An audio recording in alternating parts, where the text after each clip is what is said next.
My lawn was too green, according to Karen. Months of notes, threats, and HOA chaos pushed me to the edge.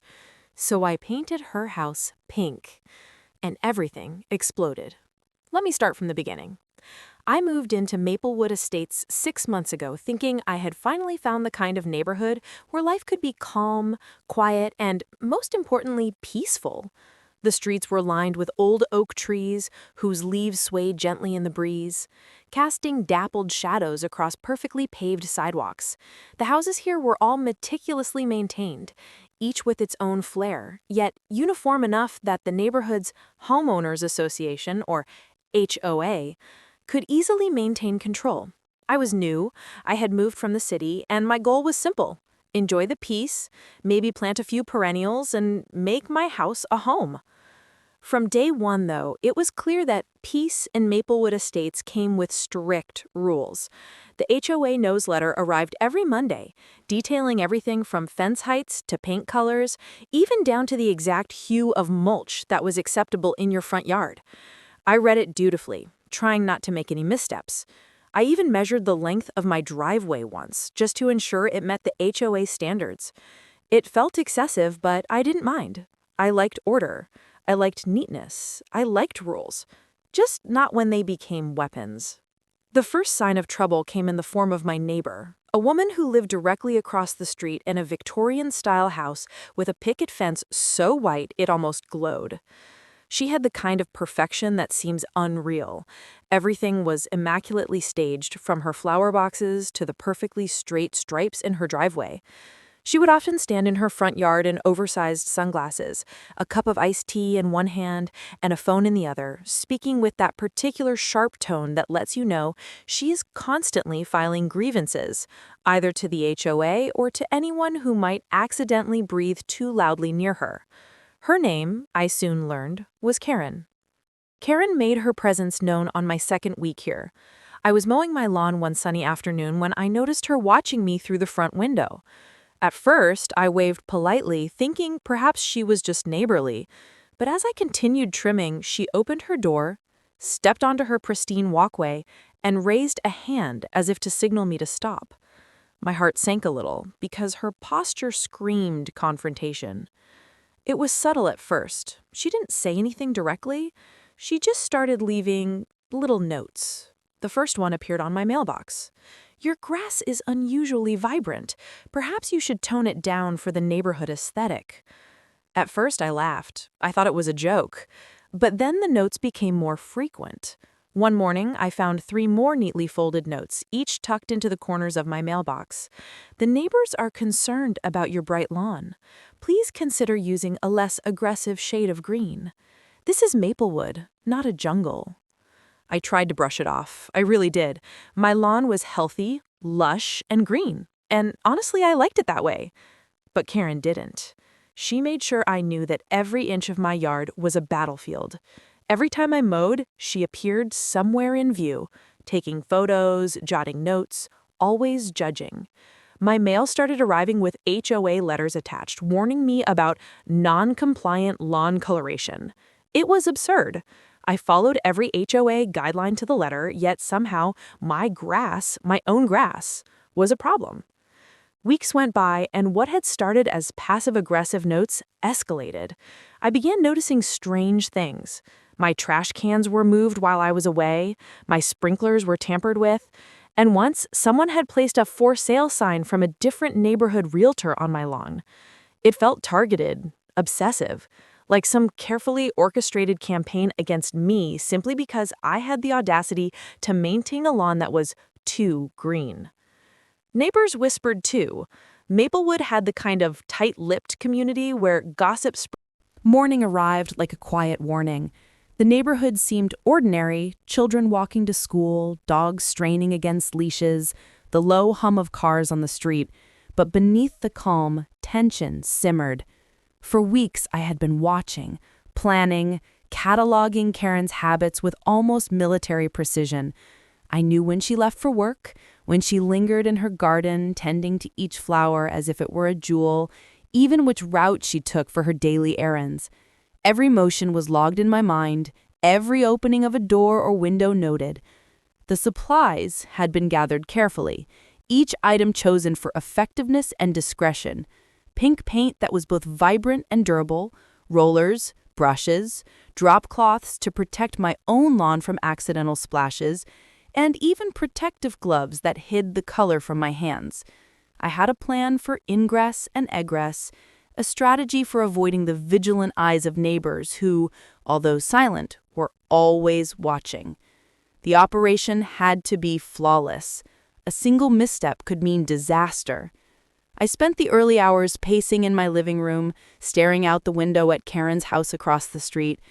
Every detail I had memorized stood out. The exact number of shingles on her roof, the precise dimensions of her front steps, the symmetry of the windows and the ornate trim she insisted on keeping pristine. Each element became part of the blueprint in my mind. I imagined the paint gliding over the siding, transforming the entire facade into a statement of rebellion. My pulse quickened at the thought. It was petty, audacious, almost absurd, but it was perfect. By mid-morning, the street was calm. Karen had left, coffee in hand, sunglasses shielding her eyes from the world. I moved quickly. I laid out the drop cloths, measured each section of the house, and began marking the edges where the paint would stop. My heart raced, not from fear alone, but from a sense of liberation I hadn't felt in months. This was my retaliation, my assertion that a lawn's color did not grant authority over someone else's life. The first brushstroke was a revelation. The pink paint glided over the white siding like a shockwave. It was impossible to ignore, vibrant and bold. It shone in the sunlight, gleaming with an almost mocking brilliance. I worked systematically, moving from one side of the house to the next, rolling with precision, making sure every corner and every crevice received coverage. There was a rhythm to the work that was almost meditative, despite the adrenaline coursing through me. Time became fluid. I worked hour after hour, stepping back occasionally to admire the transformation. The house was no longer a temple of perfection. It was a billboard of chaos, a vivid testament to audacity. And yet, with every stroke, I couldn't help but imagine Karen's reaction.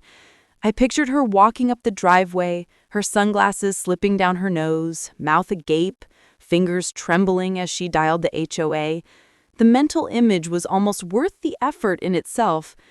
By mid-afternoon, the sun began its slow descent, painting the sky with warm oranges and pinks that ironically mirrored my handiwork. I was nearly finished. The last side of the house was the most challenging, with intricate trim and delicate lattice work that demanded careful attention. But I persisted, driven by a mixture of anger, satisfaction, and the sheer thrill of rebellion. Finally, the house stood complete. A shocking, unapologetic, pink monolith in the middle of Maplewood Estates. And then, the sound I had been dreading. A car door slamming. Karen. She was early. Somehow, someway she had returned faster than expected. I froze, my heart pounding, the brush still in my hand. I ducked behind the corner of my house, holding my breath as she stepped onto her front walkway, eyes scanning, fingers clenching around her phone. Her reaction was instantaneous. She stopped mid-step, gaze fixed on the facade. For a long, tense moment, she did nothing. Then, a shriek shattered the calm of the neighborhood. It was shrill, high-pitched, a sound that pierced the air and drew neighbors to their windows. One by one, heads poked out, murmurs rising in a chorus of disbelief. Karen's entire body seemed to tremble with fury as she stared at the transformation.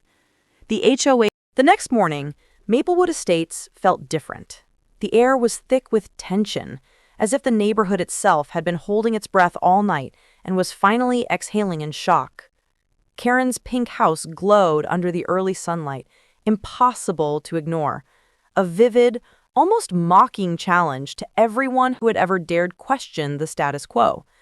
From my porch, I watched the neighborhood come alive with reactions. People peered over fences, neighbors whispered behind closed doors, and cars slowed as residents passed by, cameras raised to capture the spectacle. Within hours, the HOA had mobilized. Notices were sent to every resident, detailing the violation and requesting an immediate investigation.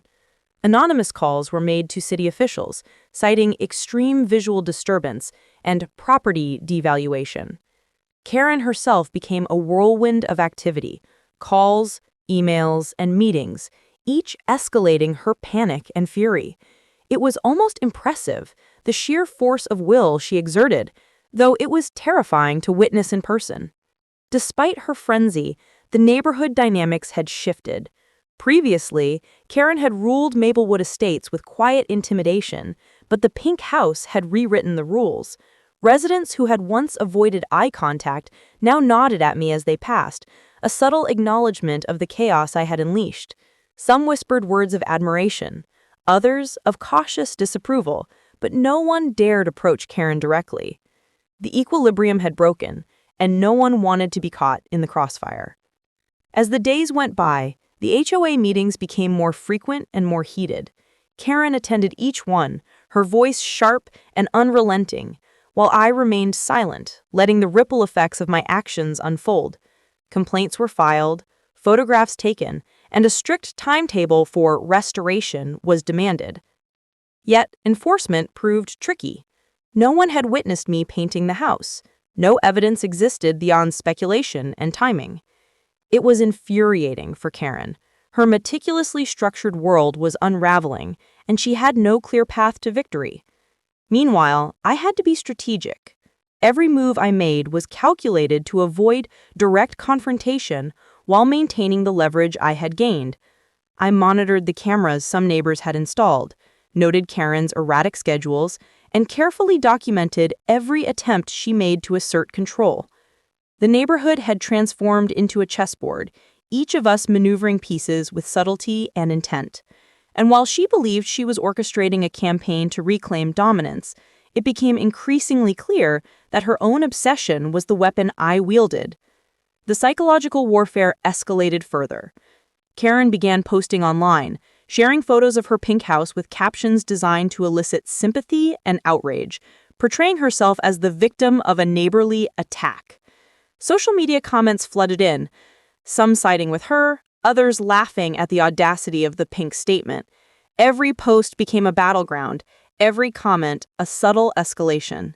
The spectacle had gone viral, at least in the local sense, and Maplewood Estates became the backdrop for a real-life property drama that neighbors would discuss for months. By midweek, the situation reached a surreal intensity. Karen had retained a lawyer, threatening legal action for vandalism, harassment, and emotional distress.